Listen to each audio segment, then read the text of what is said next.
योग की भक्ति मार्ग समस्त हम इसी पर चर्चा कर रहे हैं और इसी के आगे की व्याख्या लेते हुए भक्तमाल कथा के ऊपर चर्चा करेंगे। जितने बड़े बड़े ऋषि मुनि हुए उन्होंने कहा कि कलयुग का प्राणी तो तमोगुण प्रधान होगा, रजोगुण की भी प्रधानता नहीं, तमोगुण की कलियुग में प्रधानता। तो कलयुग का प्राणी ही तमोगुण प्रधान होगा, फिर वो ज्ञान मार्ग का अनुसरण कैसे करेगा। दूसरा कर्मयोग, कर्मयोग में भगवान ने गीता में कहा कि अनाश्रिता कर्म फलम कार्य कर्म करोति से सन्यासी योगी। अनाश्रिता कर्म फलम, जो कर्म का आश्रय न लेकर करने योग्य कर्म करता वही सन्यासी है और वही योगी। यहां भगवान ने 6 अध्याय में ये बात आई। यहां सन्यासी केवल भगवा वस्त्र धारण करना, मालाएं पहनना, तिलक लगाना, इसको नहीं कहा गया। जो भी प्राणी किसी भी आश्रम में वह रहता, जो भी प्राणी वृद्ध हो, यंग हो या बाल अवस्था का हो, किसी भी जाति धर्म मजहब का हो, किसी भी देश का, जो कर्म फलों की आसक्ति का त्याग कर देता, इस कर्म के करने से मुझे क्या लाभ होगा, इस भाव को पहले ही त्याग कर देता है और करने योग्य कर्म करता है, वही सन्यासी है और वही योगी।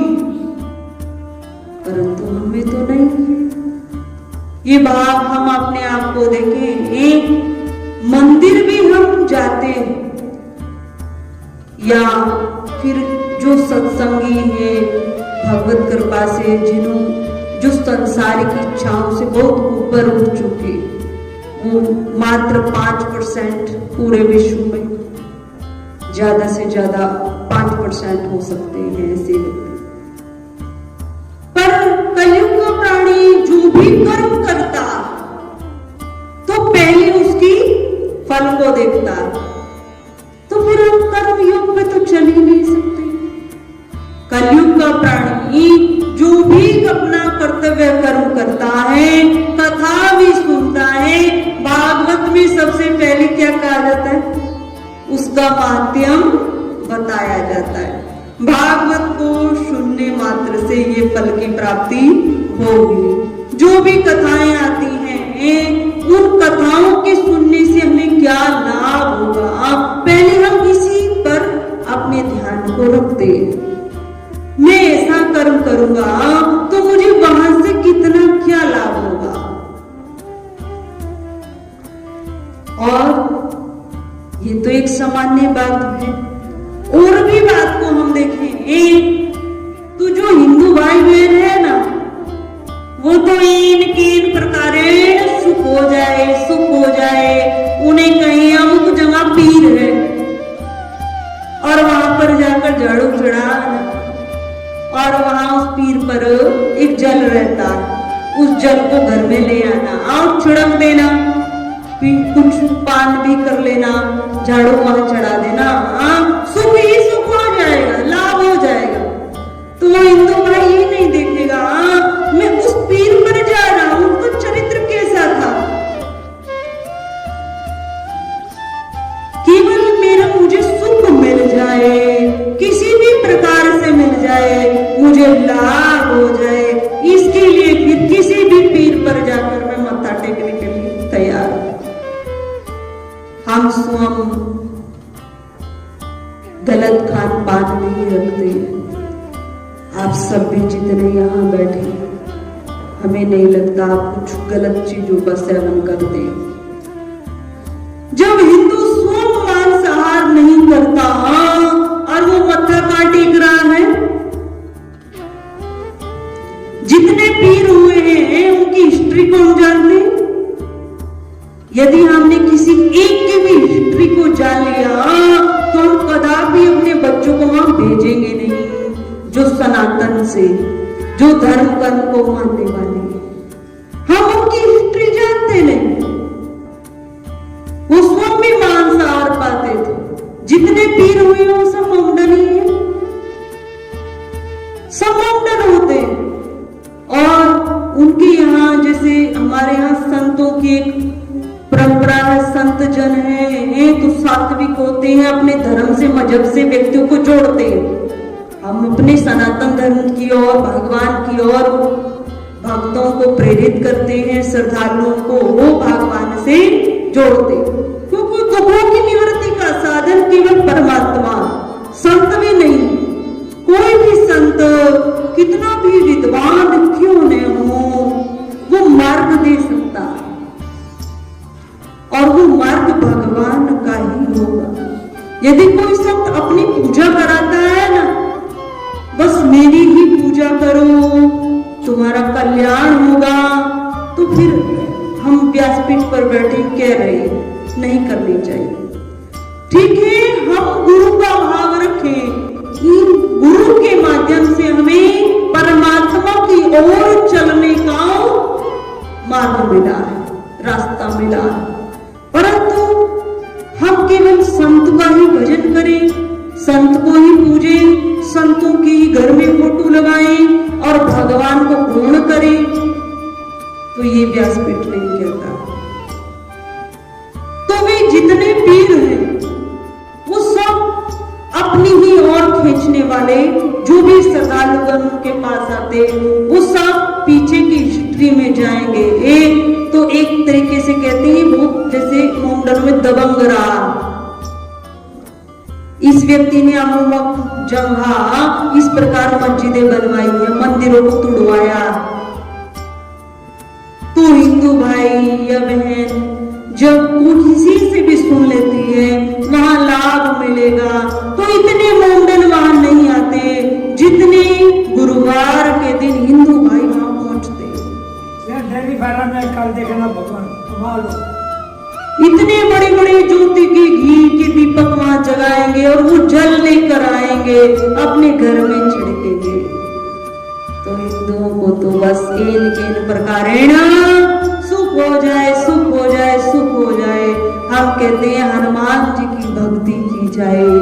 अगर जीवन में दुख भी आया है तो हमारे शास्त्रों में बहुत उपाय बताए हुए। यदि मंगलवार के दिन किसी के जीवन में बहुत कष्ट आया और वो बहुत दुखी, हम कहते हैं जो हनुमान जी महाराज है ना, शनिदेव जी है ना, कलयुग में उनका बहुत ज्यादा प्रभाव है। और श्याम बाबा का भी कलयुग में बहुत ज्यादा प्रभाव है। अर्थात हम जो भी प्रार्थना करते हैं उसको चमत्कार देखने को वहां मिलता है। कलयुग में बाबा श्याम का प्रभाव है, हनुमान जी का बहुत प्रभाव है और शनिदेव का बहुत प्रभाव है।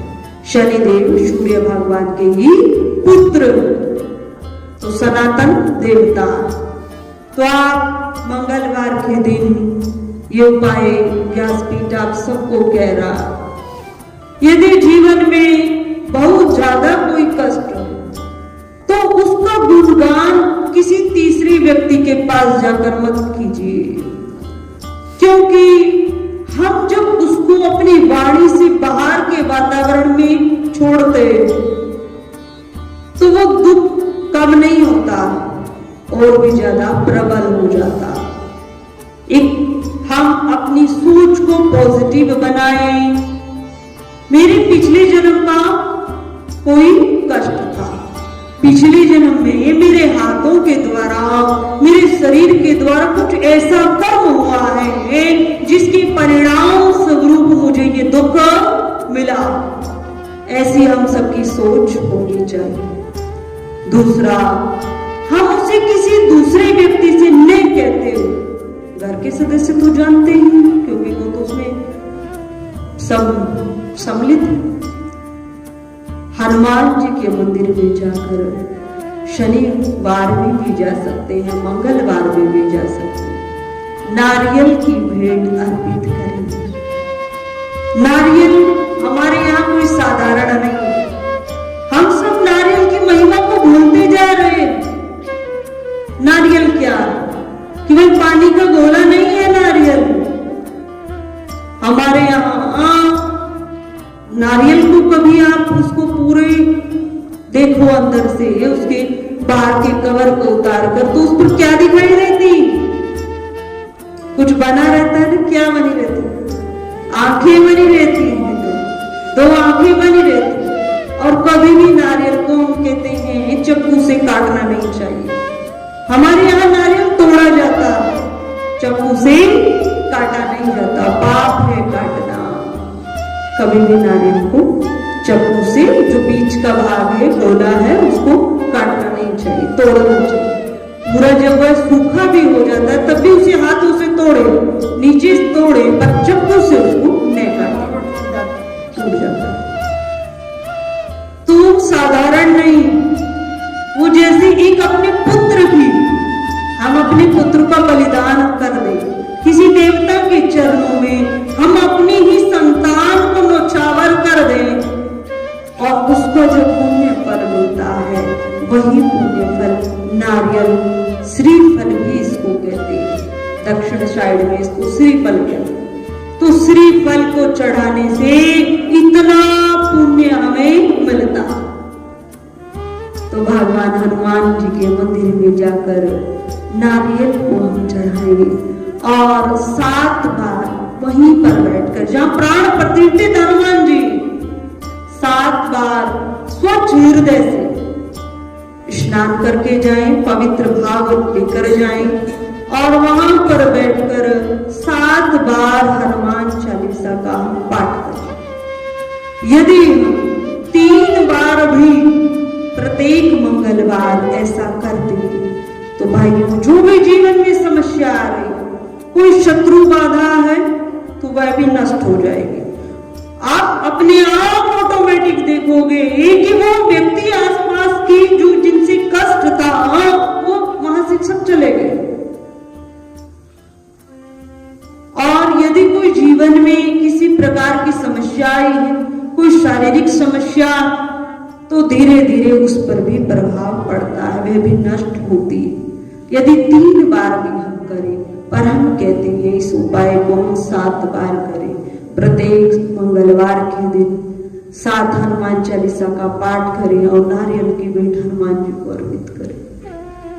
तो करके तो देखिए, फिर पीर पर जाने की आवश्यकता नहीं पड़ेगी, फिर कई अन्य जगह पर जाने की आवश्यकता नहीं पड़ेगी, यही लाभ मिलेगा, यही लाभ मिलेगा।